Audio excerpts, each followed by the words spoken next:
Hai guys, kembali lagi di channel aku, Diary Aku Dia.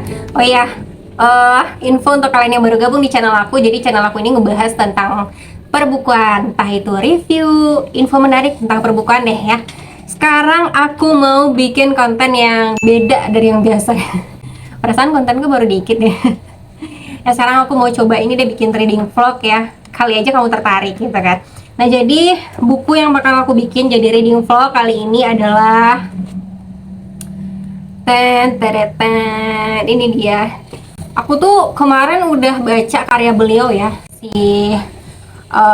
Mbak Ruthware ini. Jadi kemarin tahun 2023 buku itu tuh termasuk ke kategori buku terbaik thriller di tahun 2023. Judulnya itu The Turn of the Key. Nah, karena banyak yang rekomendasiin kalau karya beliau yang satu ini, One by One, juga termasuk salah satu yang terbaik deh dari karyanya gitu ya, yang banyak dibaca orang-orang dan direkomendasikan juga untuk kamu baca, apalagi kamu yang suka thriller. Jadi aku yang udah baca The Turn of the Key tuh ngerasa kayaknya aku wajib masukin ke TBR. Jadi setelah baca The Turn of the Key, gue langsung beli si One by One ini dan masukin ke TBR awal tahun ini. Jadi semoga aja aku dapat kesan menarik dari buku ini ya, nggak cuma sekedar kata orang aja sih ya. Kadang kan ini ya, aku udah bilang juga kalau yang namanya baca buku itu kan cocok-cocokan. Jadi kalau kamu ngerasa nggak cocok sama buku yang sudah direkomendasikan sama teman-teman book reviewer atau teman-teman kamu yang baca buku, buku A bagus nih, buku B bagus nih, pasti kamu nggak bagus, jangan kecewa. Pokoknya jangan terlalu berekspektasi tinggi kalau ada yang bilang buku A, buku B bagus. Nah, itu cuma sekedar referensi buat kamu, biar kamu ini ada pilihan untuk masukin list bacaan selanjutnya yang mungkin sesuai dengan genre yang kamu suka ya. Ini fiksi thriller ya, penerbitnya Nora Books. Snoop, aplikasi musik baru yang berhasil meraih 100 juta pengguna, memungkinkan orang untuk mengintip apa yang tengah didengarkan orang lain secara real time. Berada di puncak kesuksesan, tim inti Snoop melakukan retreat ke sebuah pondok ski di pegunungan Alpen. Wah, seru ya. Di sana, rahasia perusahaan terkuak. Situasi tidak baik-baik saja, posisi semua orang terancam, perdebatan memanas, dan satu orang memutuskan bertindak, menyingkirkan semua penghalang. Di tengah badai salju yang melanda, ketika mereka terjebak tanpa listrik dan sinyal, korban mulai berjatuhan satu demi satu. Kali ya yang bikin judulnya jadi One by One. Di sini korban pada berjatuhan di pegunungan Alpen. Ada berapa halaman, Kak? Mari kita cek, mari kita cek. Tim yang ngecek halaman duluan sebelum baca siapa? Tapi jangan lihat ini dong, jangan lihat endingnya, lihat halamannya doang. 437 ya, 437 halaman. Oke, aku cek di sini dia tuh ada tanda tangan digital dari Rothbard. Mari kita mulai.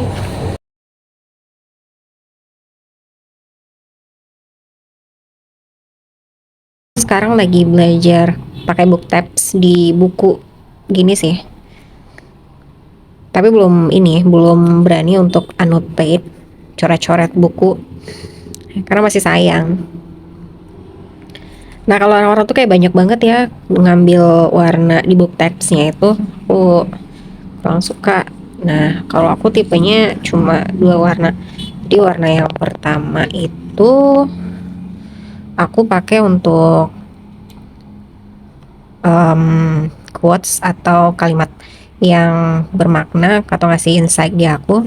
Terus yang kedua itu adalah momen unpredictable atau kayak plot twist atau momen-momen yang aku suka. Dua ini aja sih, gak banyak-banyak.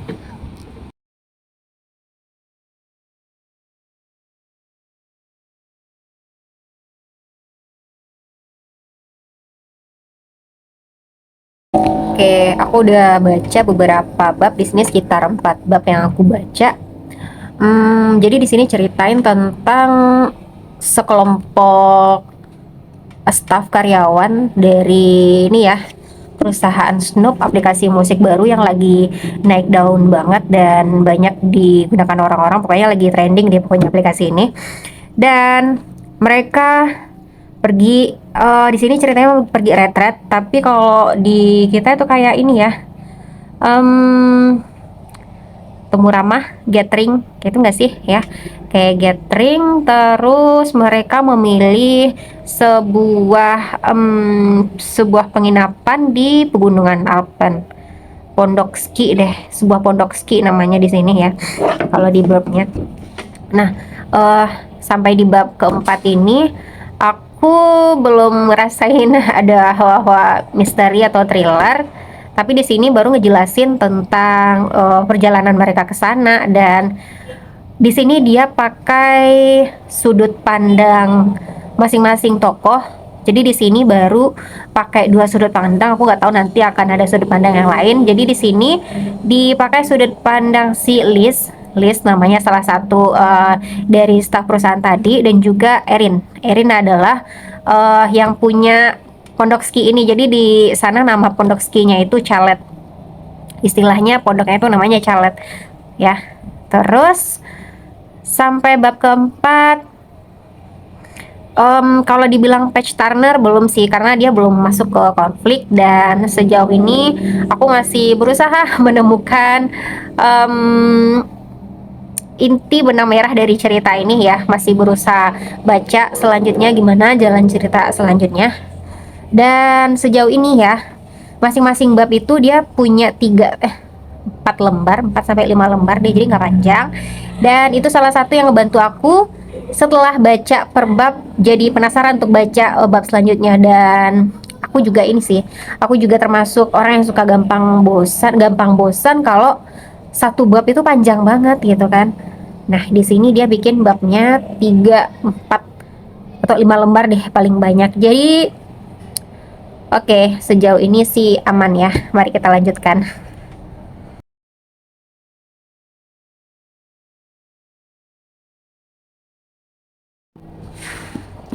Oke, reading update aku udah baca sampai segini, dan nyampe di sini udah kelihatan awal-awal mula konflik ya, yang bikin ceritanya mulai bikin aku penasaran.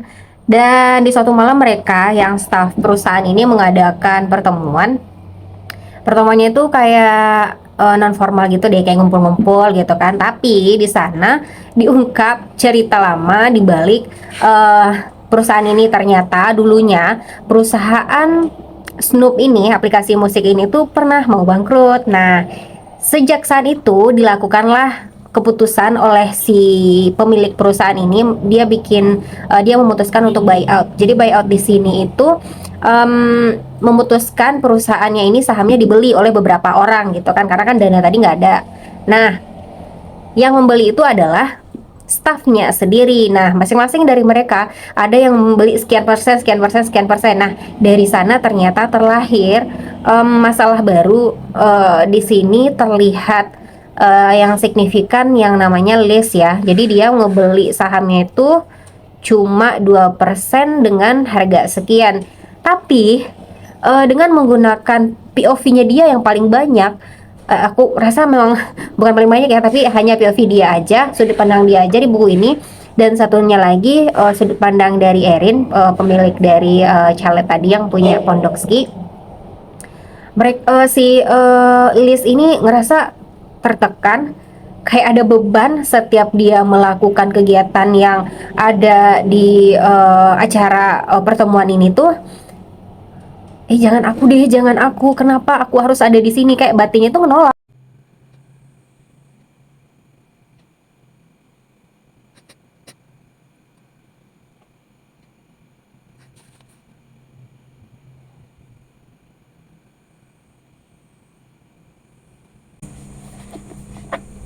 Reading update aku udah baca sampai separuh, sampai di sini. Nah, jadi mereka ini bikin challenge untuk main ski di sebuah jalur di dekat pondok ski. Jadi di dekat pondok ski ini ada beberapa jalur yang diarahkan oleh Erin sebagai pemilik dari pondok atau chalet. Nah, beberapa dari mereka memang ada yang masih baru belajar main ski, dan ada yang emang udah handal banget gitu. Salah satu yang paling handal banget tuh namanya Eva. Nah, si Eva inilah yang berada di urutan pertama meluncur saat main ski. Yang lainnya coba nyusul lagi, aku kurang hafal tuh urutannya siapa-siapa aja. Yang pasti terakhir itu ada Liz. Liz ini dia bisa, cuma baru-baru banget, masih kategori pemula. Dan si ini uh, si Liz ini awalnya dia ragu-ragu, oke aku coba deh gitu kan. Sampai separuh jalan Liz ini menyerah. Dia bilang sama Topper, aku kayaknya nggak kuat, aku kayaknya nggak kuat. Liz ini kayaknya emang paksain untuk terlalu ngikutin kemauan dari kelompok ini gitu. Padahal sebenarnya dari lubuk hati dia paling dalam tuh dia nggak sanggup dengan kegiatan yang dilakukan ini, main ski ini. Ya udah, aku balik aja ke pondok ya, kata si Liz. Liz balik ke pondok dan yang lain ngelanjutin. Pas sudah selesai, mereka udah kumpul nih di chalet, udah dikumpul di pondok. Tapi Eva sendiri yang duluan main ski malah belum ada sama sekali nyampe di pondok ini. Yang lainnya pada khawatir kan. Setelah, oh yaudah tungguin dulu, mungkin si Eva ini mengulur waktu. Aku udah duluan nyampe nih, ya santai dulu atau kemana gitu kan. Tapi setelah beberapa waktu nunggu, Eva masih nggak muncul, yang lain udah mulai khawatir. Nah setelah itu ada tiba-tiba gumpalan bola salju uh, tiba-tiba banget nih menghantam pintu dari pondok atau chalet ini. Semua tuh pada kaget, kaget semuanya. Jadi bunyinya itu berdebum kayak gempa, gempa mengguncang bangunan. Ternyata bola salju dengan ukuran yang sangat besar, mungkin karena badai, karena pas mereka main ski itu cuacanya memang nggak bagus sama sekali. Dan ternyata memang uh, guncangan, mungkin terbawa angin badai atau apa gimana suasana di sana ya, di luar dari pondok ski, bola salju jadi berjatuhan, karena mereka ini posisinya di lereng. Nah, um, chalet ini, pondok ski ini jadi dihantam oleh bola salju. Dan di sekitar sana juga banyak pondok-pondok ski lain yang dihantam dengan bola salju, dan ada yang tertimbun dan barang-barang di sana atau bangunannya udah nggak terselamatkan. Kabel telepon atau sinyal tuh sama sekali nggak ada, hilang, lampu mati, sinyal hilang, pokoknya nggak bisa komunikasi keluar untuk mohon bala bantuan gitu ya, minta bala bantuan ke SAR atau kemana gitu yang bisa bantu mereka, karena kondisinya mereka di sini nggak bisa keluar cari pertolongan, nggak bisa menghubungi tim penyelamat di luar juga nggak bisa gitu. Jadi ya stuck di sana aja gitu kan. Mereka ya udah, kita bertahan di sini aja. Dan di tengah obrolan staff-staff kelompok ini gitu, pada diskusi gitu, yang ini sama si B, yang C sama si D yang ngobrol-ngobrol, ada namanya Elliot. Dia coba untuk entah ngambil udara segar, aku juga nggak paham, dia ke lantai atas. Jadi pengen ngomong sama Topper, duluan ke atas, bawa laptopnya, mungkin ngerjain apalah gitu, kerjaan gitu terkait perusahaan. Tiba-tiba aja ada suara teriakan, dan mereka semua langsung ke atas. Ternyata korban jatuh lagi. Elliot tewas. Di sini tuh pace-nya berasa cepat banget setelah Elliot ini tewas.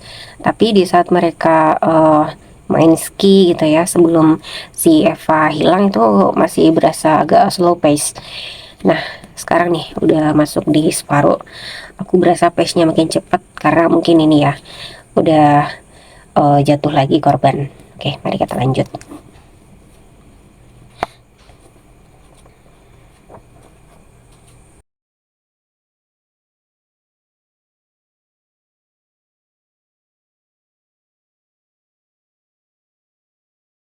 Oh, BTW ini makannya jam 12 guys.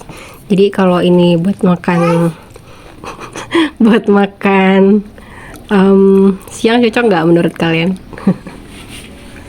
Kayak lotek ya, lotek sayur kasih kuah kacang, cuy yummy.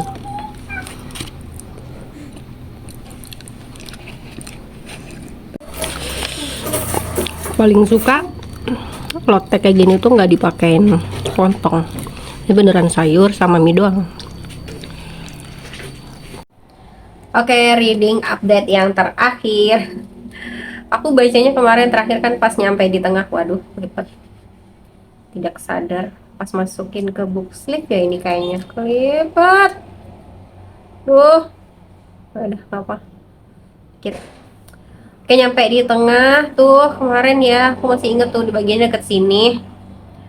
Aku lupa reading update lagi di vlognya.